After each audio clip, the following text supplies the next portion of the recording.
Welcome to the deep dive. Today we are jumping into a really high stakes and honestly a pretty personal topic. We're navigating the world of selling or pawning luxury items, diamonds, precious metals, that sort of thing. And we're zeroing in on how to do it right here in Jamaica, Queens. Okay, so let's unpack this. Yeah. If you ever find yourself in a position where you need to turn a valuable item into cash, and quickly, our mission today is to give you that insider knowledge. We want to help you maximize your value and, maybe more importantly, minimize the losses that can happen. We'll cover what drives the price, how to vet a local buyer, and even share some surprising stories. And that's so crucial because this isn't like selling a used car. It's often time sensitive. It can be really emotional, and that makes solid research absolutely vital. You're often at a disadvantage from the moment you walk in the door. So we have a great stack of resources today, everything from how gems are valued in the Diamond District, we're talking $10 million stones, down to the inner workings of local pawn shop finance. And because we know a lot of you are local, we want to give a shout out to a partner we trust. This deep dive is brought to you by Jamaica Pawn Broker. Their phone is 739-6060. They're the premier pawn shop right in Jamaica, Queens. So if you're looking for a pawn shop near Jamaica, Queens, they are the place to go. They've built a real reputation on customer service, and you see that in their 5-star reviews.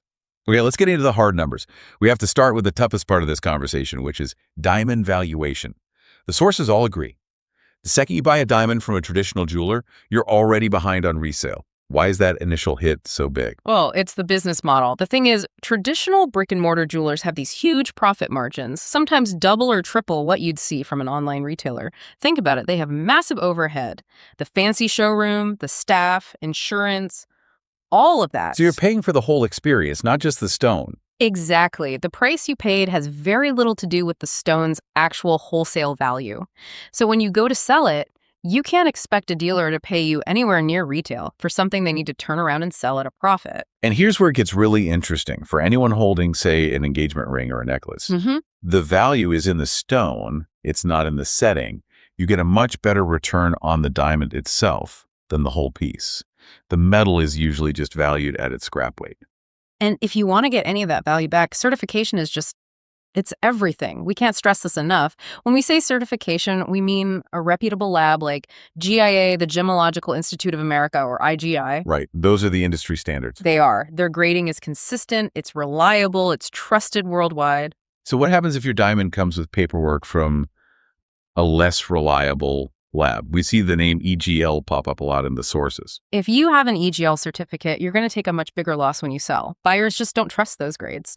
They're often inflated by, one or two color or clarity grades compared to a GIA report. So the buyer's already thinking about the cost to get it recertified. Right. They factor that in. And the risk, so the offer is way lower. It's why a company like Malabar Gold and Diamonds makes a huge point of advertising that they provide 100% GIA or IGI certified diamonds.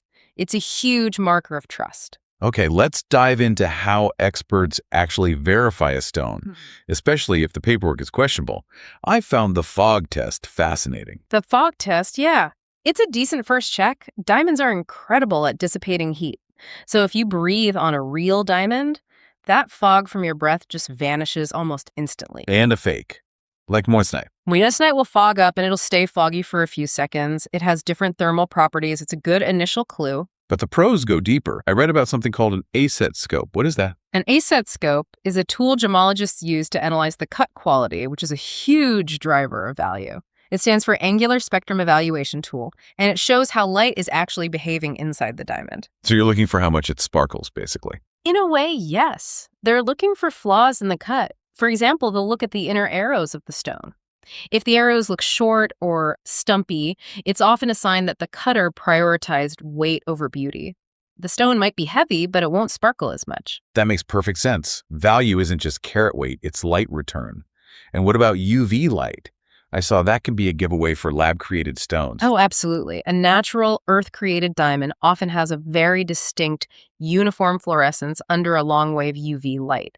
That's from choice elements like nitrogen that got trapped inside when it formed millions of years ago. And a lab-grown one. A lab-grown stone usually won't have that same uniform fluorescence, or it will look completely different. It can be an immediate red flag for an expert. So a word of warning for our listeners.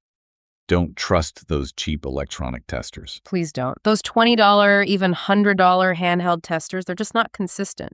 Moissanite conducts heat in a similar way to diamonds, so those cheap testers often get it wrong. They'll say it's a diamond when it isn't. This all leads to this just wild range of value in the gem world. We saw a source from a diamond district tour where one vendor was selling a rhodolite garnet, the poor man's sapphire, for a single dollar. A dollar. And then just a few stalls down, you've got a $10 million alexandrite or a perfect Burmese ruby. That contrast says it all. It shows how nuanced valuation is. The difference between a $100 sapphire and a $1,000 one could be invisible to you or me. It might be a rare purple color, or maybe it's unheated, which collectors value more. It's a real specialty. Okay, so let's shift from what an item is worth to how you actually turn it into cash. You basically have two main choices, pawning it or selling it outright. Right, and it's important to know the difference. Pawning is a loan, a secured loan. You're using your property, the pawn, as collateral. You still own it, but you get cash now and you have to pay interest to get it back. Whereas selling is final. Selling is final.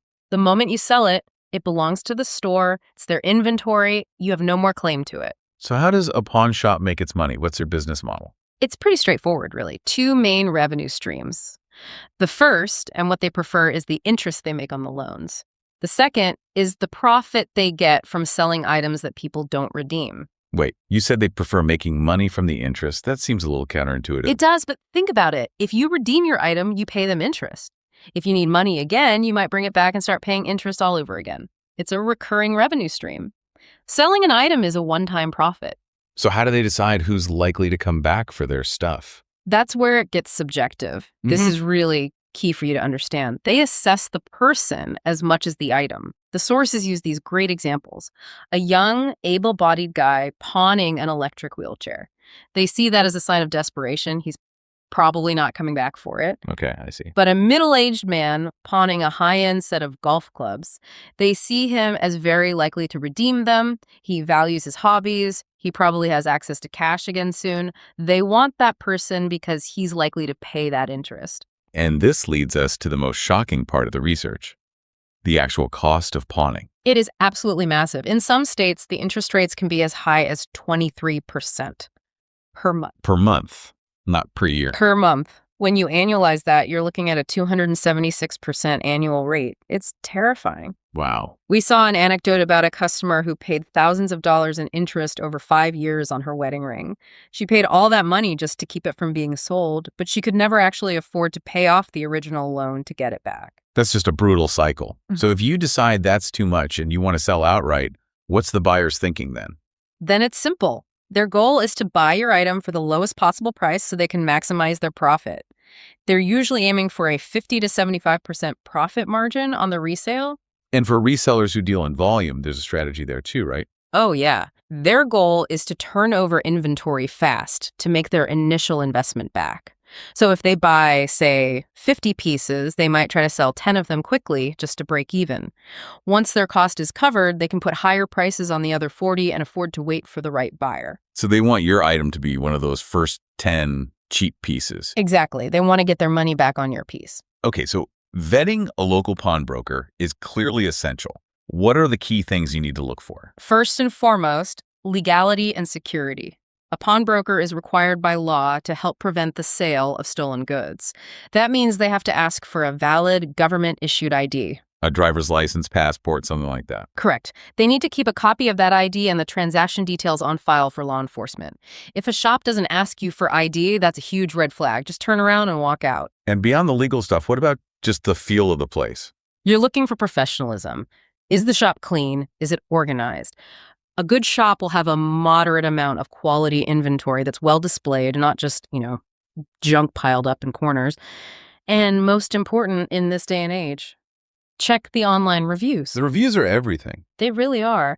Do they have a consistent track record of positive feedback or people saying they were treated fairly? That tells you a lot. And this is a perfect place to mention, if you're looking for that kind of reputable, well-reviewed spot near Jamaica, Queens, you should look at our sponsor, Jamaica Pawn Broker. Again, the number is 718-739-6060.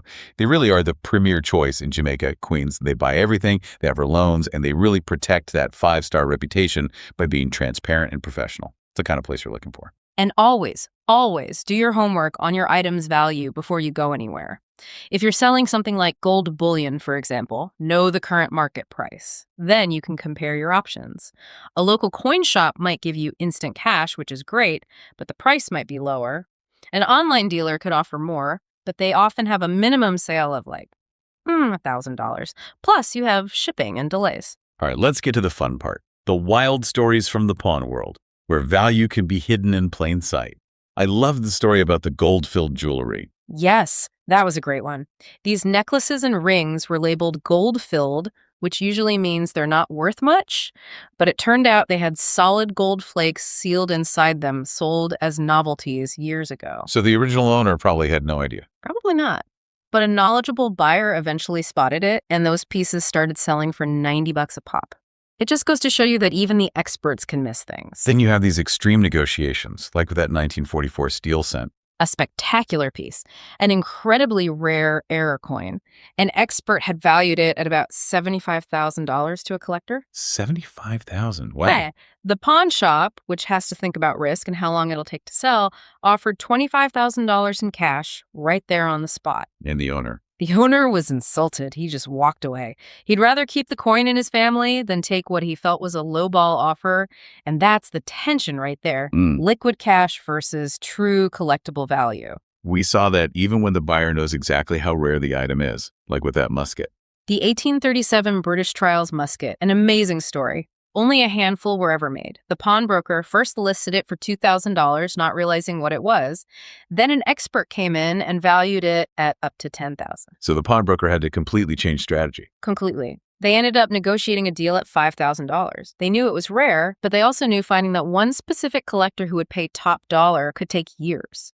So $5,000 was a strategic middle ground. And circling back to jewelry, antique pieces are a real challenge for certification, aren't they? A huge challenge. You often can't remove the stones to send them to the GIA without completely dismantling and basically destroying the antique setting. So you're stuck. You're stuck. In those cases, you have to rely on the dealer's in-house gemologists and, critically, on their public reputation. You're back to checking those Google and Trustpilot reviews to make sure you can trust their offer.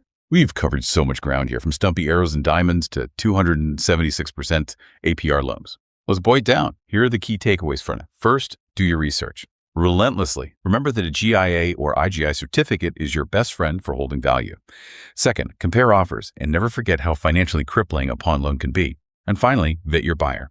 Check those reviews. Look for professionalism before you hand over anything valuable. And remember, if you're in the New York area and need a trusted place near Jamaica, Queens, check out our sponsor, Jamaica Pawn Broker. The phone is 718-739-6060. As the premier pawn shop in Jamaica, Queens, they buy everything from gold to gadgets, and they really live by that 5-star reputation they've built. And here's one final thought to leave you with, something that connects the numbers to the human side of all this. We talked a lot about objective value, the difference between rarity you can't even see, like a D color flawless diamond, and the beauty that you can. And that raises a really tough question. When you're dealing with something incredibly emotional, like a family heirloom or wedding ring, does that certified market value really outweigh the personal value you place on it? For some people, paying that 276 per 6 APR might, tragically, feel like a good investment if it keeps a priceless memory safe. But knowing the true cost makes that an informed choice, not a desperate one. Thank you for diving deep with us. Go out there and be well informed.